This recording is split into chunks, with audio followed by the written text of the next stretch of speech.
En matière de santé dans le monde, je disais, la France est-elle un géant qui s'ignore ou un nain qui se croit grand? On pourrait ajouter deux autres hypothèses. Est-elle un géant qui le sait trop bien ou un nain qui a abdiqué? Et on devine que la réalité se situe dans un large spectre de gris, plus ou moins sombre ou clair. Positionner l'Hexagone sur la map monde, c'est questionner le système de santé, le levier d'influence diplomatique et géostratégique, la politique de coopération, la dynamique de recherche et bien sûr la puissance industrielle.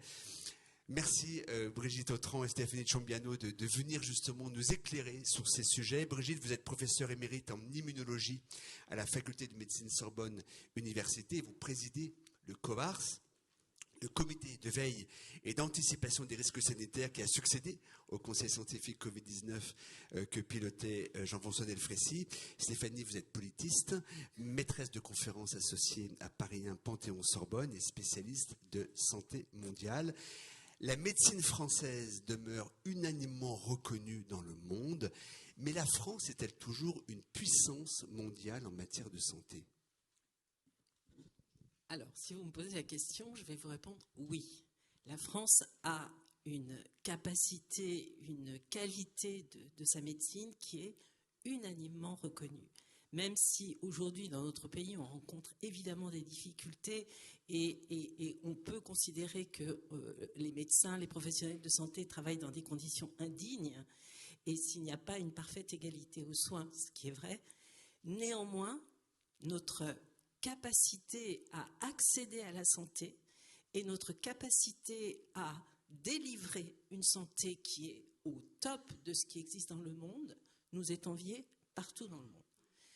Alors évidemment, c'est un petit peu, ça peut paraître un peu naïf de le dire, mais c'est une réalité, c'est-à-dire que tout le monde nous envie. Moi, j'ai travaillé toute ma vie dans le VIH et on est le premier pays à avoir permis l'accès aux soins de tous les patients et évidemment sans aucune stigmatisation des comportements à risque, en particulier comme on en parlait tout à l'heure. Beaucoup de pays nous ont suivis. Jean-François Delfrécy a cité tout à l'heure l'exemple des États-Unis dans la Covid et l'inégalité d'accès aux soins. C'est vrai dans toutes les maladies. Aux États-Unis, il y a une inégalité d'accès aux soins absolument incroyable, alors qu'il y a une capacité d'accès aux soins pour certains extrêmement élevée. Et puis notre qualité de soins, nous venons de rendre au gouvernement un avis sur la prévision des futures maladies pandémiques qui peuvent survenir dans les 5 prochaines années. Beaucoup de ces maladies viennent de pays pauvres, de pays qui n'ont pas accès aux soins, où la gravité de ces maladies est catastrophique. Un Ebola peut avoir une mortalité de 60% en Guinée-Bissau ou en Afrique de l'Ouest. Ici, il n'y a peut-être même pas de mortalité en France grâce au système de soins. Alors Stéphanie, pour vous faire réagir justement au propos de Brigitte Autran et à la question, je vais m'appuyer sur la tribune que vous avez publiée dans la tribune dimanche, justement il y a quelques jours. Vous jugez que le système de santé français ne serait plus une référence en termes de qualité, ne serait plus un modèle en termes de souveraineté, ne serait plus un repère en termes de solidarité et d'équité. Son exemplarité est aujourd'hui largement mise à mal. Ces trois indices domestiques, en fait, illustrent-ils peut-être le recul de la France sur la scène mondiale? Et d'ailleurs, vous situez au début du XXIe siècle un point de bascule. Est-ce que vous pouvez le préciser, justement? Oui, bon, pour revenir très rapidement effectivement sur cette tribune, c'est vrai que ce que j'y ai écrit, c'est finalement cette idée que ce qui fait aussi l'influence de la France sur la scène internationale, c'est ce qui va se passer en France et c'est la solidité de ce système de santé qu'évoquait Brigitte et qui est un vecteur d'influence qui est quand même extrêmement important pour la France. Il me semble que dernièrement, on a eu quand même plusieurs indices qui pointaient les fragilités de ce système, des indices en termes de professionnels de santé d'abord, avec la décision dernièrement par le ministre Gabriel Attal de nommer un émissaire pour réarmer, entre guillemets, notre système de santé en allant chercher à l'étranger des professionnels de santé capables, du coup, de venir appuyer le système de santé. Donc, un premier indice de fragilité. La question de la souveraineté en termes de production de médicaments et de recherche, évidemment. Et puis, c'est surtout ça, en fait, moi, qui m'intéresse. c'est la décision prise pendant la loi sur l'immigration, sur la remise en question de l'aide médicale d'État, qui faisait pour le coup à l'international vraiment un élément très essentiel du système de santé français. Je pense qu'on n'en est pas toujours conscient, mais à l'international, quand on pense à ce système de santé, c'est vraiment ce caractère inclusif, c'est vraiment notre système de sécurité sociale qui fait rêver le monde entier en réalité, qui là pour le coup a été écorné puisque maintenant, pour avoir accès à des soins pour des personnes sans papier, elles ne le pourront que sous réserve d'avoir au moins 3 mois sur le territoire français. Et voilà. Et donc ça, pour le coup, je pense que c'est important en termes d'influence sur la scène internationale, au sens où la France se positionne très souvent sur des logiques de défense des droits humains, où elle a vraiment influencé aussi et porté ce concept de couverture sanitaire universelle, dont elle est finalement une influence absolument centrale. Aujourd'hui, en écornant et en fragilisant son système de santé, elle perd de l'influence sur la scène internationale. Alors, je vais prendre 2 autres indicateurs qui permettent de mesurer la force de frappe d'un pays, finalement, sur la scène mondiale, la recherche et l'industrie. Je prends quelques chiffres. La recherche dans le domaine, la France est franchement à la traîne. En 2021, le ratio était de 2,21% du PIB, contre 3,14% en Allemagne. Et j'ai dit 2,21%, alors qu'en 1993, il atteignait 2,32%. La France a consacré 700 millions d'euros, soit 10 euros par habitant à la lutte contre le SARS-CoV-2. Outre-Rhin, ce chiffre était de 1,6 milliard. Et les Pays-Bas, de leur côté, ont affecté 26 euros par habitant. Je rappelle 10 euros par habitant chez nous. Ça, c'est la recherche. Quand on parle d'industrie, alors bien sûr, on a des fleurons. On parle de grandes entreprises ou de biotech, mais on a vu aussi pendant la pandémie combien l'industrie française pouvait être larguée quand il s'agissait justement d'être dans la course au vaccin. Ces 2 indicateurs nous signifient-ils justement, consolident-ils le propos que tient Stéphanie? Alors, moi qui ai beaucoup travaillé dans la recherche, je crois que ce sont des choses différentes. Je comprends tout à fait ce que dit Stéphanie. C'est vrai que la prévision de la réduction de l'ampleur de la loi AME a eu un impact très important, c'est tout à fait vrai, sur la compréhension de l'image de la France en termes de géant de la santé et géant de l'égalité des droits à la santé. Et vous avez tout à fait raison de pointer le fait que la Covid a illustré malheureusement, alors je vois que Sanofi est partenaire de votre manifestation, mais la Covid a consacré malheureusement le très très grand retard de l'industrie française dans le domaine de la santé. On ne va pas revenir sur les conditions de l'absence de vaccins développés par notre grande firme française. Je voudrais revenir sur le fait que la France n'investit pas. Et je n'arrête pas de dire au ministre de la recherche n'est pas une dépense. La recherche est un investissement. Et le gouvernement, l'année dernière, nous a demandé de faire un rapport sur le futur des vaccins ARN messagers qui, vous le savez sans doute, ont permis de sauver en Europe de l'Ouest 1,5 million de vies. Ces ARN messagers, vous le savez bien, n'ont pas été produits par la France, n'ont pas été conçus par la France et n'ont pas été soutenus financièrement par la France. Nos voisins, les Allemands, ont consacré des centaines de millions d'euros depuis une quinzaine d'années juste sur cette technologie d'avenir parce qu'ils ont cru à la valeur de cette technologie. Les Anglais ont investi des centaines de millions de livres sur une autre technologie qui a été moins efficace, mais tout de même extrêmement efficace, qui était celle des vecteurs viraux recombinants. La France, rien du tout. La France donc nous essayons de convaincre le gouvernement qu'il faut rattraper le retard de la France. Donc Sanofi achète une société qu'elle installe en France et nous essayons de convaincre le gouvernement de financer la recherche pour la remettre au niveau, rattraper le retard. Et c'est malheureusement une somme complètement dérisoire que l'État met sur la table. Donc il y a un problème en France, effectivement, de perte de vitesse en termes de recherche et d'innovation thérapeutique et vaccinale. Pourquoi ? C'est parce que les politiques ne croient pas à la valeur de la recherche en santé, ils croient à la valeur de la recherche dans l'industrie aéronautique. Ça ne fait pas l'ombre d'un doute. Mais dans le domaine de la santé, qui est vécu par nos élites politiques comme une science approximative, il n'y a pas d'investissement. On ne croit pas, il n'y a pas de prise de risque, il n'y a pas de capacité à aller chercher la pépite absolument fantastique qui est peut-être à l'autre bout du monde, mais qu'il faut impérativement revenir ici. Et ça, c'est vraiment quelque chose qui est ancré dans la société française depuis extrêmement longtemps. Et nous payons aujourd'hui, comme on paye aujourd'hui au niveau de la santé, le manque d'investissement dans des médecins et du personnel de santé, on paye encore plus cher le manque d'investissement depuis 50 ans en recherche en santé. Si la France ne brille plus autant qu'autrefois, est-ce que ce n'est pas lié aussi au fait que la santé française est l'objet et chasse gardée, certains parlent même de séquestration, et chasse gardée du Quai d'Orsay? Est-ce que c'est normal finalement que la stratégie justement géopolitique de notre santé soit aux mains quasiment exclusives de Quai d'Orsay?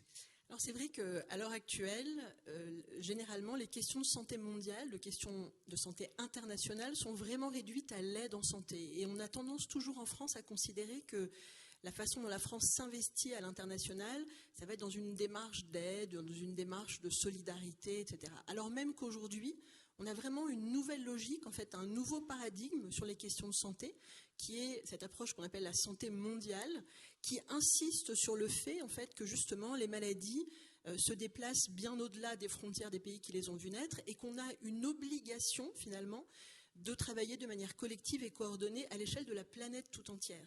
Et ça, pour le coup, ça n'est pas une question de solidarité, c'est aussi et surtout une question d'intérêt bien compris, en fait, de la part des États.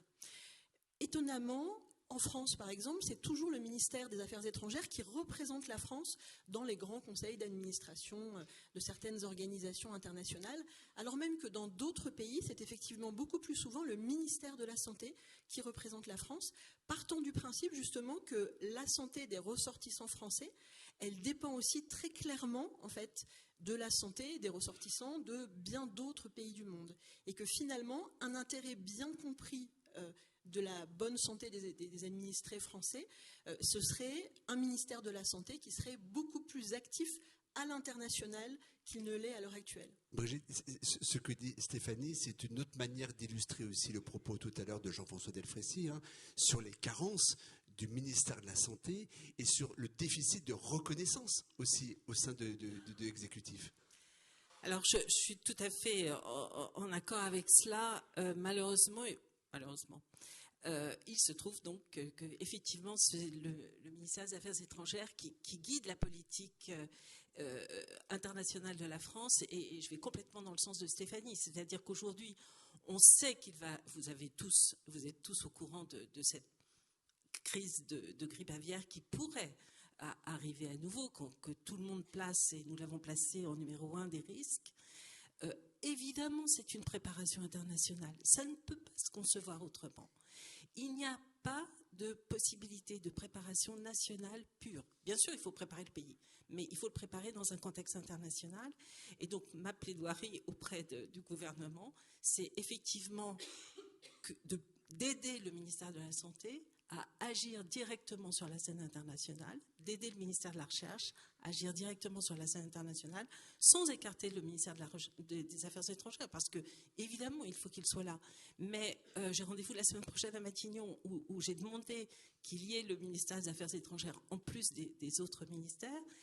Il faut absolument que l'ensemble de l'organisation politique s'implique dans la préparation internationale aux pandémies.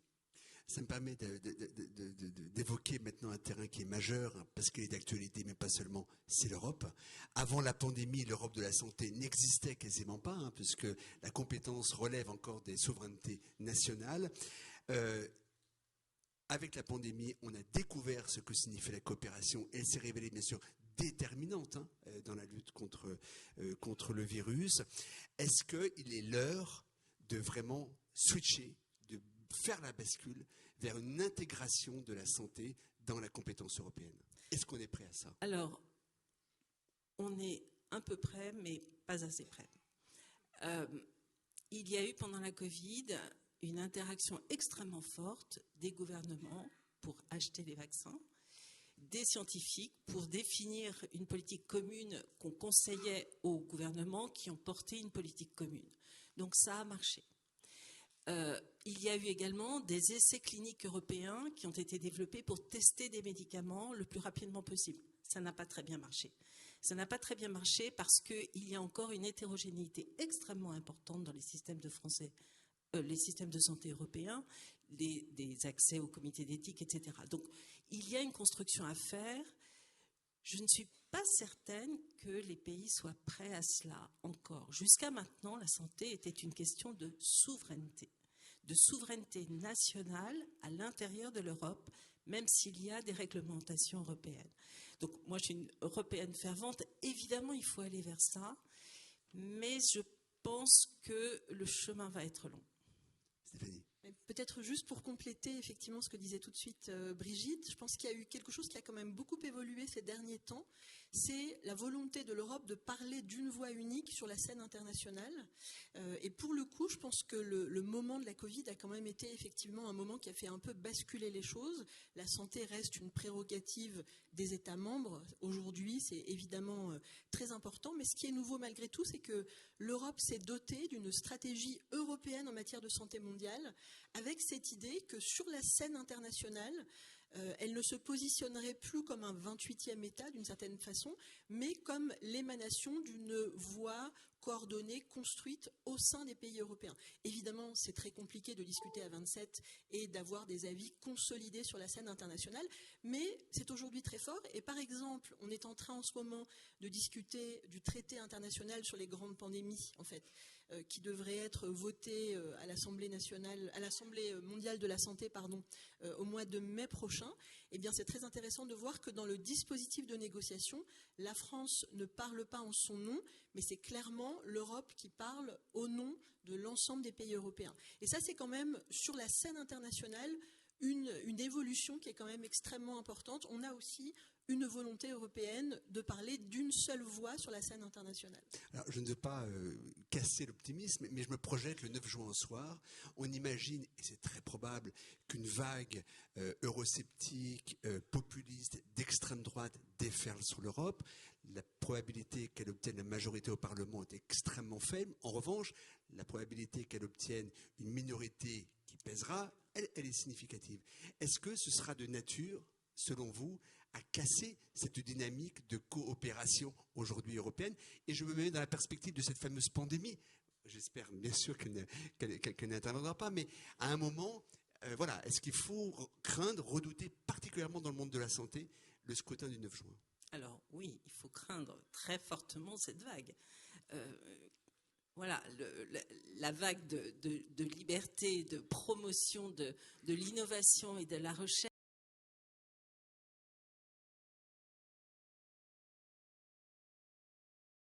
européenne dans l'innovation, il faut absolument la préserver. On ne va pas faire de politique ici, mais il faut absolument la préserver et porter à la tête de l'Europe des personnalités qui croient à ça. Il y a un point que j'essaye de défendre dans la préparation.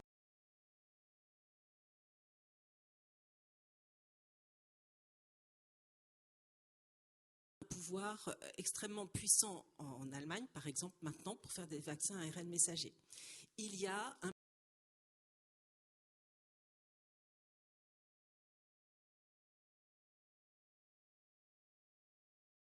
anticorps monoclonaux. Donc, chaque pays a su développer une spécificité très particulière qui tient à son histoire et on n'est pas encore assez mature pour essayer de construire une préparation qui dirait toi tu fais ça, toi tu fais ça, toi tu fais ça et tous ensemble on sera beaucoup plus forts.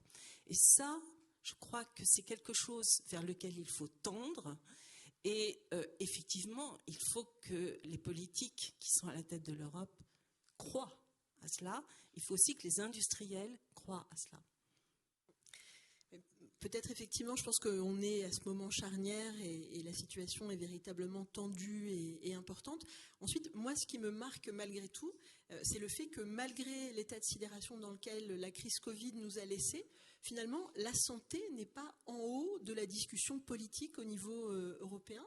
Et quand on voit la préparation des élections à l'heure actuelle, on aurait pu imaginer en fait que la santé allait être un enjeu politique de premier ordre. Or, on voit effectivement qu'elle n'est absolument pas fortement discutée, en tout cas jusqu'alors. Maintenant, les choses peuvent évoluer, mais alors même qu'il y a ce risque effectivement d'un moment de repli sur soi, en fait, et que certainement le résultat des élections à venir va jouer sur l'implication, en tout cas, de l'Europe sur les questions de santé. Si on dépasse l'Europe, une question très simple, à quoi sert l'OMS ? Je pose la question parce qu'on a vu pendant la pandémie combien elle était dépassée. On a vu aussi combien elle pouvait être fragilisée lorsque Donald Trump était président des États-Unis, quand il avait brandi la menace de ne même plus financer l'établissement.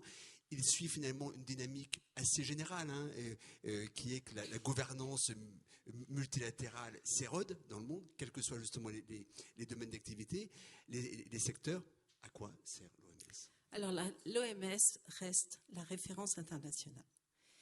C'est absolument indiscutable, c'est totalement vrai sur le plan médical, c'est-à-dire que toutes les normes de définition des maladies sont consensuellement définies avec l'OMS.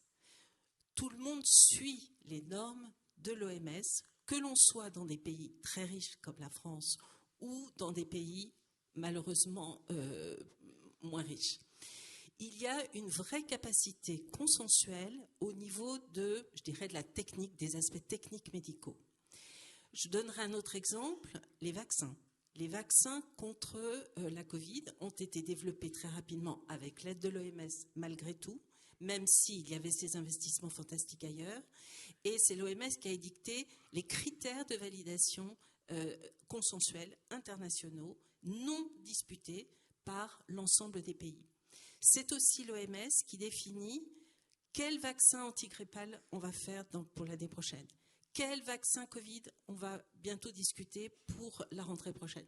Donc l'OMS garde un rôle peut-être trop technique, mais absolument indiscuté sur le plan médical. Et c'est vrai, et là je vais passer la parole à Stéphanie, c'est vrai que l'OMS n'a aucun moyen financier et est un nain en termes de santé mondiale et de capacité d'aide. Oui, effectivement, je pense qu'on est vraiment dans un moment de reconfiguration de l'architecture internationale en matière de santé, avec beaucoup de critiques à l'égard de l'OMS, mais dans le même temps, comme le dit Brigitte, l'OMS reste vraiment l'organisation phare, et surtout la question c'est que l'OMS n'a que le pouvoir que lui confèrent les pays. C'est-à-dire que c'est un peu paradoxal en fait que d'un côté, on critique l'OMS typiquement pour ne pas être suffisamment proactif, pour ne pas être suffisamment capable d'imposer des sanctions, etc.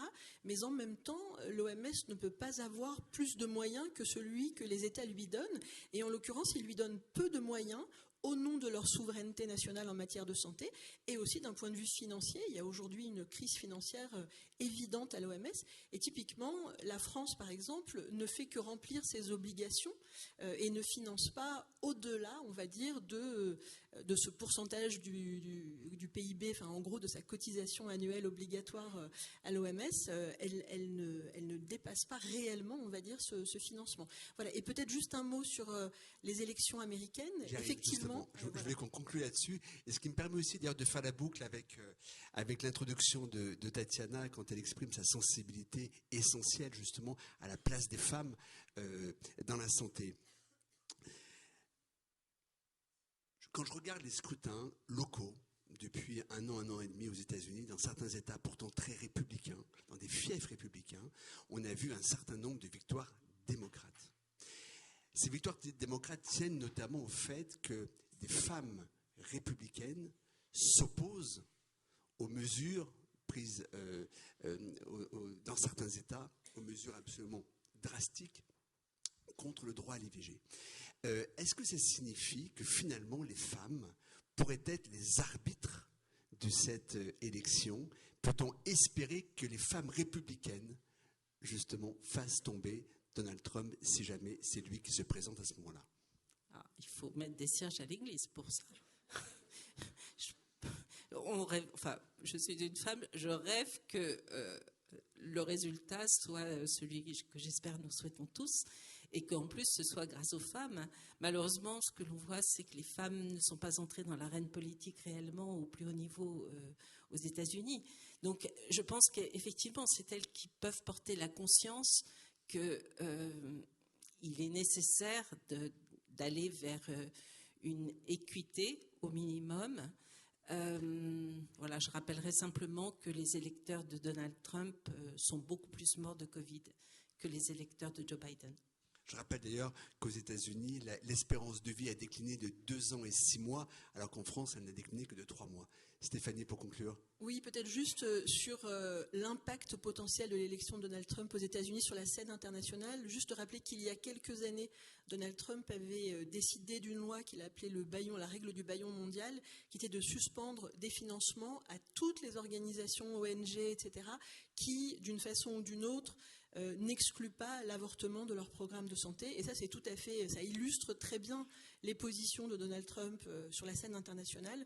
Les États-Unis sont le premier bailleur de l'OMS et de loin, de l'OMS et puis de toutes les grandes organisations et de tous les grands bailleurs de la santé au niveau international, le Fonds mondial et d'autres.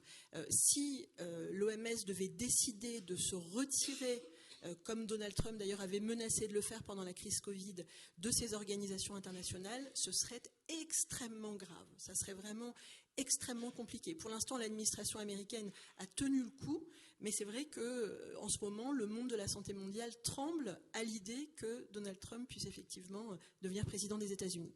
Je pense que le monde entier tremble. Je voudrais simplement finir sur une petite note d'espoir.